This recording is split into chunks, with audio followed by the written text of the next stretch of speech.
I want to begin today with a piece written by a 29-year-old philosophy graduate student.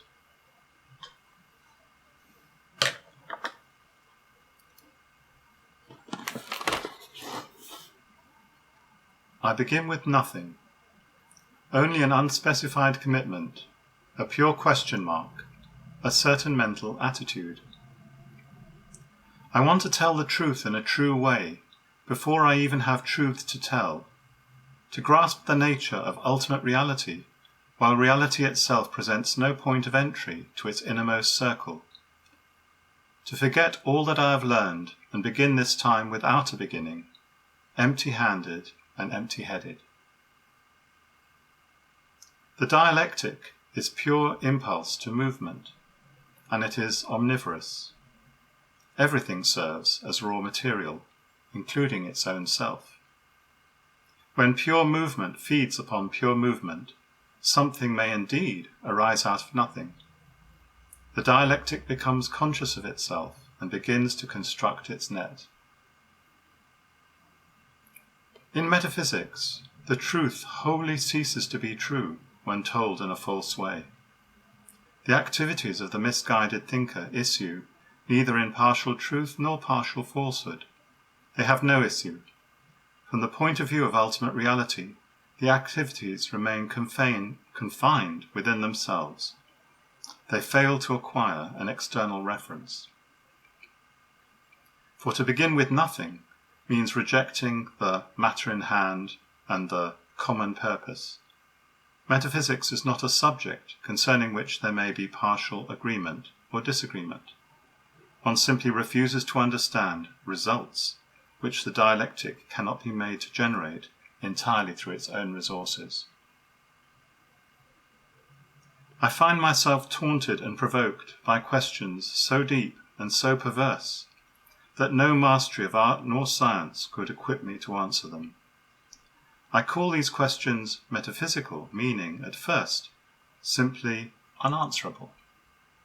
But even if the existence of a question does not prove the existence of an answer, to acknowledge the existence of a question is to acknowledge the validity of a project, to work on the question until, by some means or other, the question no longer exists. The seeming existence of a question does not prove the existence of a question. Introspection of one's own questioning activity cannot be made to bring forth any something with which to begin an inquiry, for a merely seeming question is just a jumble of words and images with no external reference. Such questionings might once have been called the manifestations of the metaphysical impulse. The material universe, with all its riches, does not satisfy the cravings of the human intellect, quote unquote. We demand something purer and higher. But to insist on a reference to human psychology at this point amounts to a refusal to participate in the inquiry. The skeptic must believe, without justification, either that the craving cannot find satisfaction, or that this purer and higher something does indeed exist, if only he or she were in a position to describe it. A merely seeming question may not be something, but neither is it nothing at all. You want to say there is a reality behind the question's appearance, a something different from what we erroneously take both to be a something and to be its something. But then the criterion which distinguishes between its illusory appearance and its reality must itself be an additional something, and that I choose to forego. Without the criterion, the assertion that the question nevertheless has a something is otiose. I choose to begin with nothing in order to avoid having to make choices. I wish to relinquish responsibility for the direction taken by the argument. The argument must right itself, for error implies wrong choice. Without choice, there cannot be error.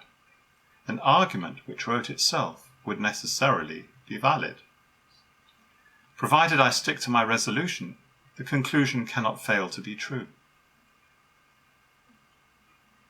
I'll stop at that point. It's a strange feeling, kind of coming into contact with a past self,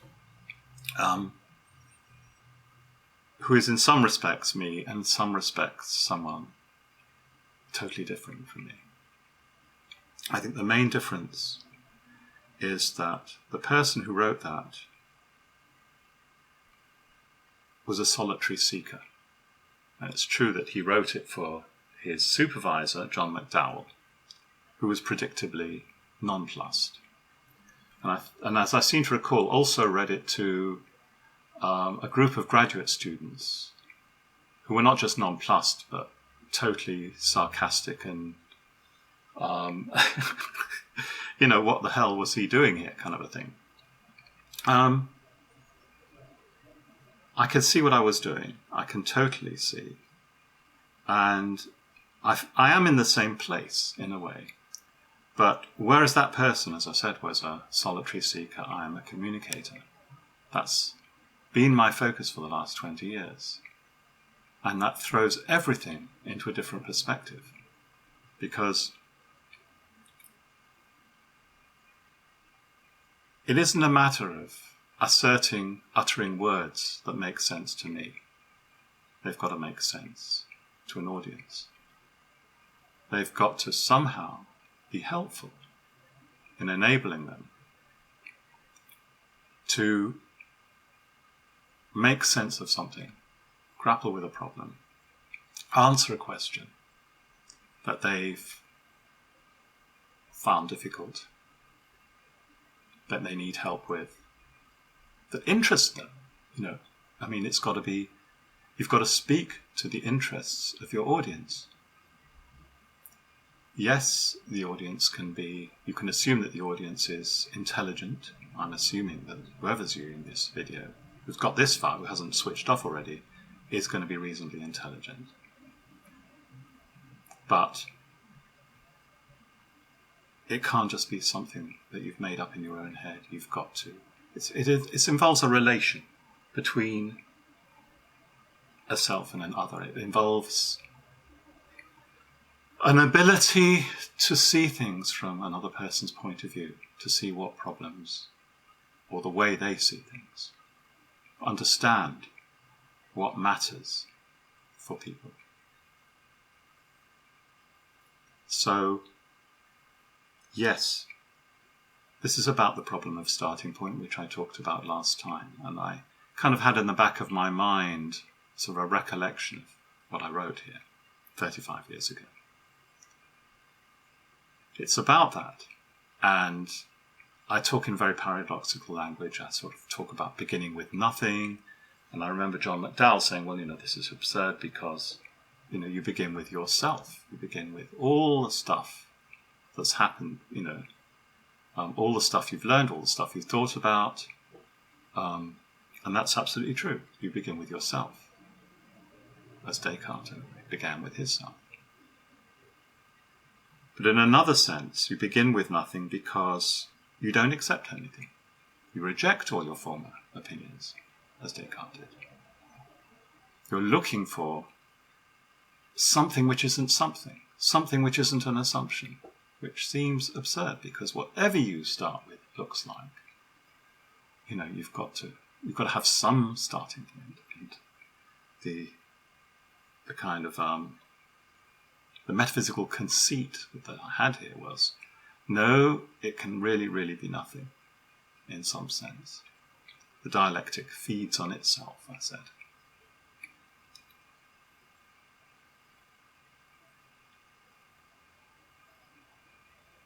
Well, if you have to think about the audience, then you have to think about what they find problematic. I know what I find problematic. And there was going to be a video on another topic, well, a related topic. And I hope I will do this video, called The Elephant in the Room, which is about a sense that all of reality, all the things that we know, all the things that we are in contact with, cannot be all there is. There has to be something else. And you can trace this all the way through the history of philosophy, from Parmenides onwards, the quest for being, or the absolute. But for the ordinary person,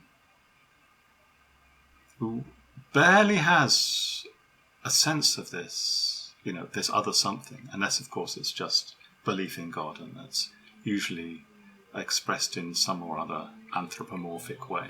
God is a person who loves me, etc., etc. Apart from that, what strikes most people as the problem is the problem of meaning, point, purpose, value. It's not about some metaphysical fact. It's about some reason why I am here, what is the purpose of life, etc. And looking into myself and looking at, remarkable consistency, really, going back more than 4 decades. I've thought about the same problems. I said this in a previous video.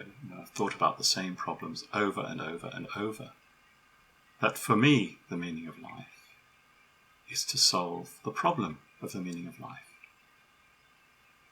And there's a peculiar paradox in that, because the question arises, do you think there's a solution? And I said in a previous video, there can't be a solution. So what is this activity of solving the problem? What is it? Maybe it's just forcing yourself to look and never allowing yourself to look away, and keeping yourself focused on it. For what purpose? I'm not even sure. But I look at life, I look around, and human life, it's like, this comparison's been made before, we're just like wheat. We're grown, we are harvested, more wheat is produced.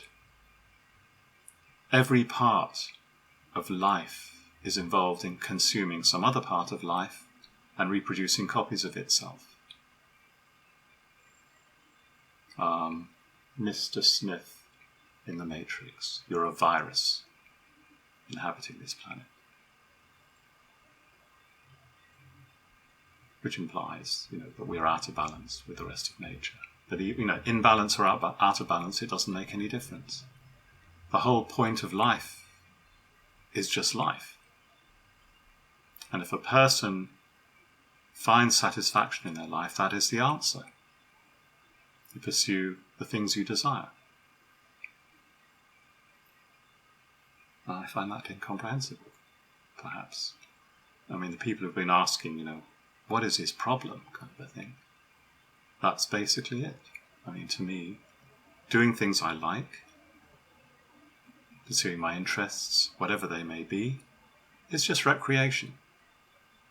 It's something that enables me to recharge my batteries in between bouts of work. And my work has only one purpose and one goal: to grapple with this question. Anyway, about communicating. I have been thinking about writing a book. And it would be the 3rd major thing that I've written in my life. The piece I read came about a year before I started writing my doctoral thesis at Oxford. And I was in a bit of a rut because the thesis I'd written for my Bachelor of Philosophy, which is a kind of an MPhil degree, was extremely short. It was 11,500 words. The target length was 30,000. And I was trying to write something of a normal thesis length, 75,000 words. And it was just impossible. I just didn't know where to start. And I was staying at my aunt's, and somehow that little extra bit of freedom, I just sat down with my electric typewriter one day and just started typing this stuff. And a whole torrent came out after that. So that was my first book, and the second one was Metaphysics. If you wanted to sum up the first book, it would be something along the lines of: the whole point of metaphysics is an inquiry into the metaphysical attitude. The metaphysical attitude is the result of an illusion, the illusion of detachment. And the illusion of detachment consists of two related illusions: the ego illusion about the self and the truth illusion about reality. A dialectic of illusion. There are no metaphysical facts. It all comes from the self. It all comes from the illusions we weave for ourselves to try to make comprehensible the fact that there is something rather than nothing. It's an entirely negative dialectic, and that was my solution to the problem of beginnings. You don't have to begin with anything. If it's entirely negative, you're not making any assumptions. You're just rejecting things. And in naive metaphysics, I realized that there was one bit that I'd assumed, that I hadn't really looked at, which was the self itself, the person asking the question. You cannot get rid of that. You cannot get rid of the subject. Whatever you do, you can call it illusion, you can call it anything you like. You're stuck with the person asking the question. It's always myself.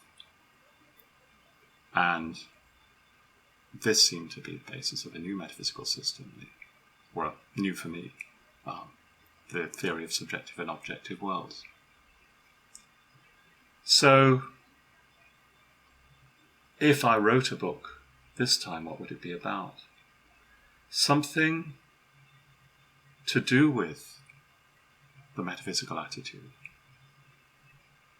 That's the absolute key for me. It is why we ask these questions in the first place. And when you look at the history of philosophy and you look at what philosophers have said about it, it's very unsatisfactory. Because on the one hand, you either have philosophers sort of confidently making assertions about the absolute, sure that their theory is right and all the other theories are wrong, or you have philosophers saying that this is a load of rubbish and you can't have, the only knowledge is scientific knowledge, everything else is just an illusion, or errors that have arisen because we've misunderstood our own language or whatever. And I'm looking for a third way. And as I said right at the end of my previous video, I don't believe that it's simply a task for ratiocination in the traditional way, that is, constructing a logical argument. I think there's more to it. It's got to do with feeling, the way we feel about things. And this is where meaning comes in, because for the ordinary person, the problem of the meaning of life isn't a problem of ratiocination. It's a problem of marshalling, focusing one's feelings about life. It's about other sources of knowledge than simply reason and logic. And this is a very early stage, so I don't know how it's going to pan out. But my thought was that I would use these videos to test out some ideas, to read pieces that have either written 40 years ago or last week or whenever, that seem to stimulate something, seem to stimulate an idea. And I haven't really gone into detail in what I said here, because in a way I can't talk to that 29-year-old. He's in another place. I can appreciate what I said and why I said it, but it's not material that I can use now. It's water under the bridge. It's finished. It's over. But I can start again. And in a way, that's all metaphysics is about. It's all about, the starting point is all about starting again. Brushing aside all that you've done before and having another go at the problem. So, maybe next time I will talk about the elephant in the room, because that's, for me, the key idea. It might even be the title of my book, something like that, In Pursuit of the Elephant or whatever. But we'll see. Until next time.